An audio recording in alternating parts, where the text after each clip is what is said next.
"Shoot him," the Duke of Verewell said, "before he cripples another man." The stallion answered by striking the box door so hard that a panel split, and the grooms in the yard flinched back as one, ropes slack in their hands. Hazard had been the finest black in 3 counties. Now he stood with his ears flat, and his eyes rimmed white, and there was a young groom in the servants' hall with his arm bound to a board because of it. Corbin, Duke of Verewell, did not enjoy the order. Hazard had been his brother's horse. Aubrey had brought the colt on himself, had sat on him first, had laughed, and said the beast would carry a Verewell to the end of the century. Aubrey had been 3 years in the churchyard, and the colt had gone from spirited to dangerous in the space of a single autumn, and no man on the place could put a saddle on him without blood being spilled. "My lord," said Paget the head groom, "he's not to be blamed. Something's turned in him." "Then something has turned in him," the Duke said, "and it will turn in him again, and next time it will be a life and not an arm. Fetch the gun." It was then that the woman came under the rail. She did it without hurry, the way a person steps into her own kitchen. Gray wool gown, a dairy apron still tied at her waist, sleeves pushed to the elbow, a slate the size of a hymn book hanging from a cord at her hip with a stub of chalk knotted beside it. She was young 4 or 5 and 20 at most, and she went into the pen where a horse had broken a man that morning, and she did not look at the horse at all. "Out of there," the Duke said. She did not answer. She walked to the far rail, turned her back on Hazard entirely, and stood looking at the stable clock as though she had all the day to spend.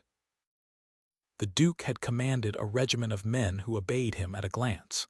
He found himself holding his own voice like a hand raised in an empty room. "Paget, who is that?" "Tretherick's girl, your grace, Ally's, reared here." Paget cleared his throat. "She doesn't speak, fever when she was a child. She's put in the dairy." Hazard had stopped kicking.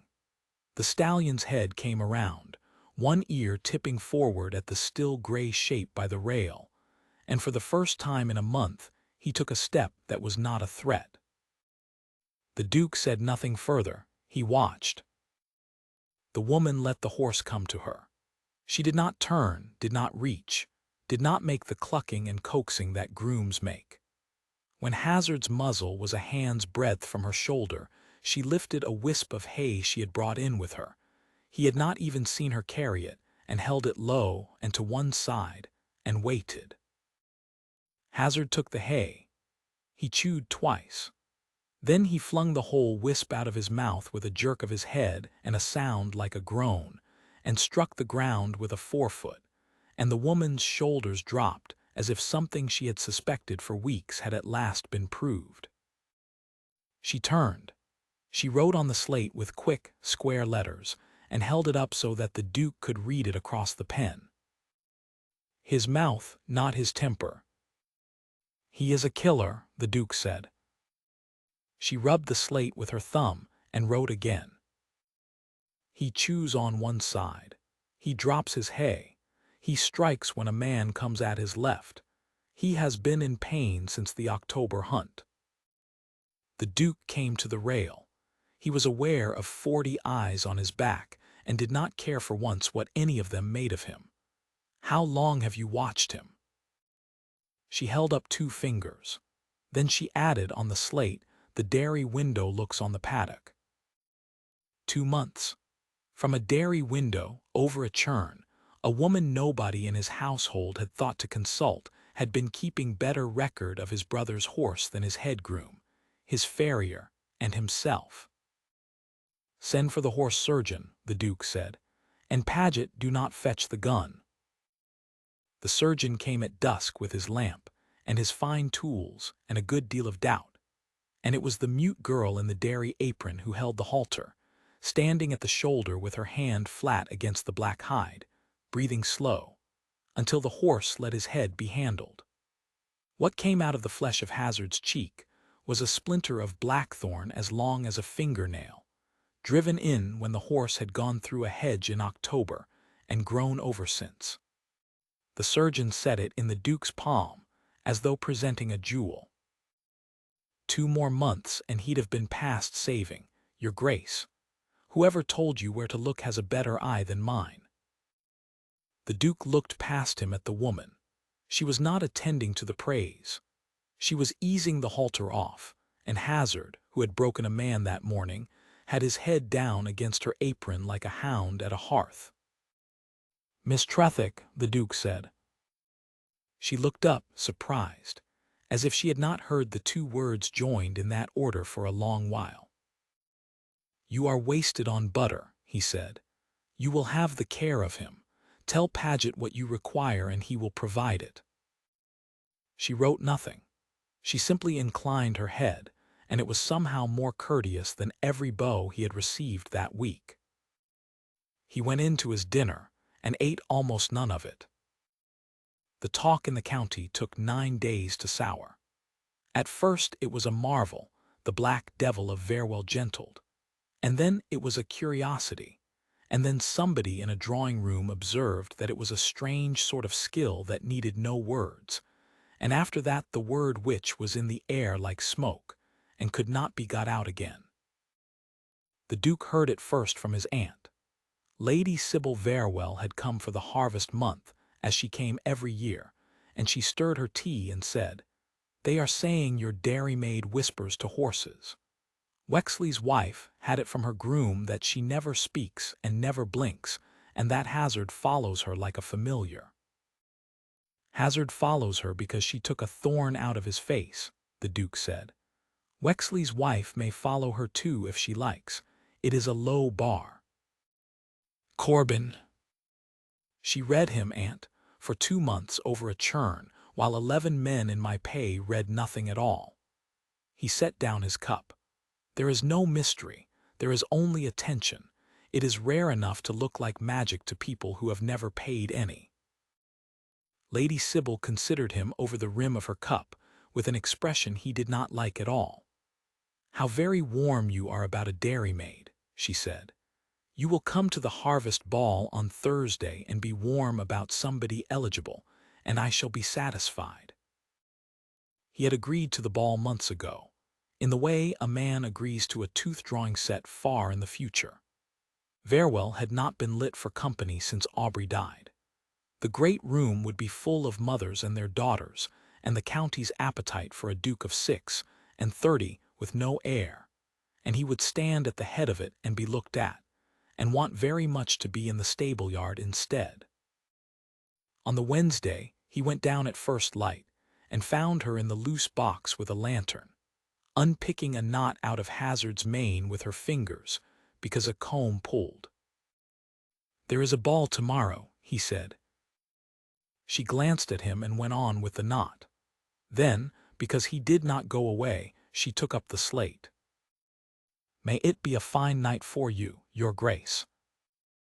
"It will be intolerable," he said, and was startled to see her mouth curve. It was a small, contained, entirely private smile, and it did something in his chest that he had no name for and no intention of examining. "You will come," he said. The chalk stopped. She looked at him as though he had asked her to fly. "Your father was Verewell's horse-master for 30 years, the Duke said. "You were christened in the chapel on that hill.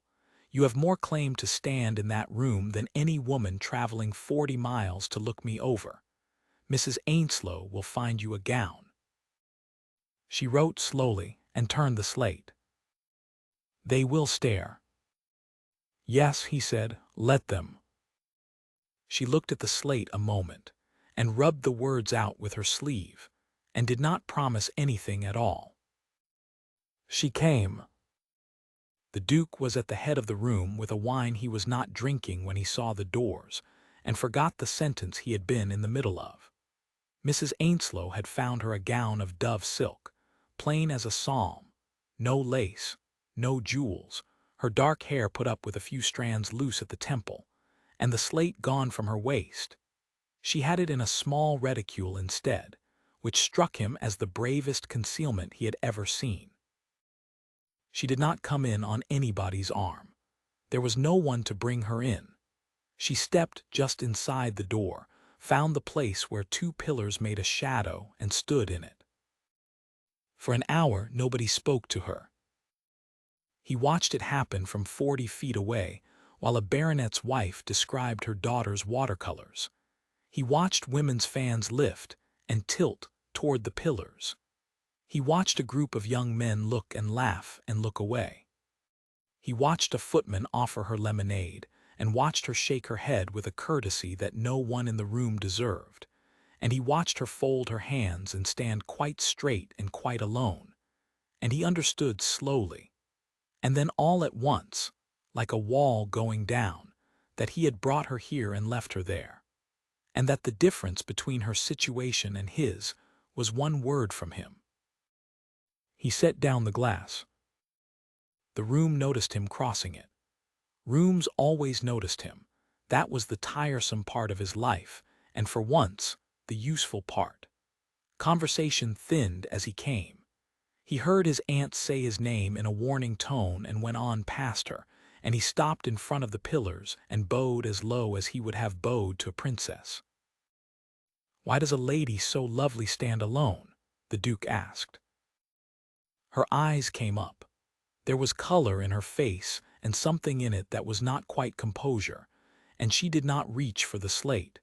There was nothing to write that would have answered him. So he held out his hand. "There is no need to speak," he said. "There never was. Dance with me." He would remember afterward the whole length of the pause, and the moment her hand came up and settled into his, cool and calloused and steady, a hand that had held a halter while a surgeon worked.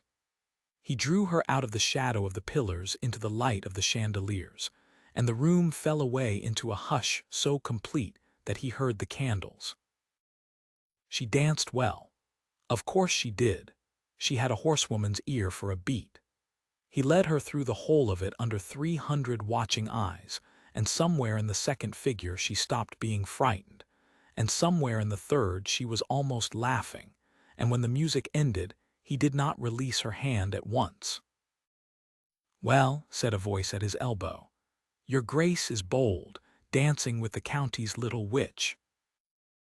Mr. Grendon of Larkhill had a red face and a loud laugh, and had been refused by two of the women in the room. The Duke turned and regarded him with an expression that had once emptied a barrack yard. "Miss Tretherick," he said, "is the finest judge of a horse in this shire. She proved my head groom, my farrier, and myself to be fools inside a quarter of an hour, and she did it without saying a syllable, which I own is a rebuke I have not recovered from." He paused. "You are welcome to attempt the same, Grendon. Say nothing for a quarter of an hour, and we shall all be able to judge the improvement." The laugh that went round the room was not for Alice Tretherick, and Mr. Grendon found somewhere else to be. Afterward, the Duke did not go back to the head of the room. He stood with her by the long windows and talked, and she wrote, and he learned to read her without the slate before the night was out. The tilt of her head for a question, the small lift of her brows for disbelief, the way her whole face opened when she was pleased. He learned that she had taught herself her letters from the estate daybook. He learned that her father had told her the names of horses before he told her the names of birds. He learned that she had watched him from that dairy window too, riding out at dawn on the days he could not sleep, and that she had known, without being told, which of those dawns had come after the anniversary of Aubrey's death. That was the moment he stopped pretending to himself. It was near 1 in the morning when the carriages were called, and it was the lamps at the gate that undid it all. Somebody's coachman drove up at speed, the link-boy's torches guttered and flared, and the Duke's own pair, Juno and Lantern, backed and swung with his aunt already inside the barouche. And then the traces snapped taut, and both horses bolted down the length of the drive with no man on the box. Men shouted. 2 grooms ran uselessly behind. The Duke was already moving for the horse standing saddled at the mounting block when he saw the gray silk go past him, not toward the runaway, but away from it, across the lawn, straight for the stable arch. He understood a half-second later, and his heart turned over. The barouche came round the sweep at the bottom of the drive, and the pair swung by pure habit toward the yard they had lived in for 9 years. And under the arch stood Allie's Tretherick, with both gates hauled wide and the feed bell in her hand, ringing it, the way it had been rung at 6 every evening of those 9 years. Juno's ears came up. Lantern faltered. The pair came through the arch at a canter instead of a gallop, into the enclosed yard, into the sound that had meant oats and warmth and safety every day of their lives, and they slowed and blew, and stopped with their heads over the empty mangers, trembling all over. The Duke reached the yard on foot with his heart in his throat. Lady Sybil was got out of the barouche shaken and scolding, and entirely unhurt. Allie's was at Juno's head, hands running down the mare's shoulder, checking each leg in turn, entirely unaware of the crowd of the county's finest gathering behind her in evening dress and open mouths. She rang a bell, somebody said, half in disappointment. That is all she did, she rang a bell. Yes, the Duke said, because she knew what they would run toward. 10 men here would have stood in front of them and been killed for it. He did not raise his voice. He did not need to. That is not witchcraft. That is knowing your own house better than its master does. He crossed the cobbles. He took the bell out of her hand and gave it to a groom, and he took both her hands in his, chalk dust and horse and all, in front of every family in the shire. "Miss Tretherick," he said, "I have a question, and you may answer it any way you please." She did not reach for the slate this time. She looked up at him, and her eyes filled, and she nodded once before he had asked, because she had read him too, and had been reading him since a dairy window in October. They were married in the chapel on the hill 6 weeks later, where her father had carried her to be christened. When the parson came to the vow, the church went very quiet, and the Duke felt the county lean forward to see how the thing would be managed. Allie's Tretherick did not write it on a slate. She lifted her right hand and laid it flat over his heart and held it there, and looked at him, and did not look away. "That will do," said the Duke of Verewell, whose voice was not perfectly steady. "That will do for me." She signed her name in the register in her square, careful letters, the first hand in 9 generations of Verewell brides to write it without being taught. And then they walked out into the cold, bright afternoon, and Hazard was waiting at the gate with ribbons in his mane, and not the smallest wish in the world to hurt anybody. In the years that followed, people who came to Verewell were told 2 things by the servants before they had got their coats off. The first was that her Grace kept the stud book herself, and no horse was bought without her. The second was that the Duke, who had once been the most silent man in 3 counties, would stop in the middle of a sentence anywhere, a dinner, a hunt, the house itself, to watch his wife's hands, and had never once in his life had to ask her to repeat herself.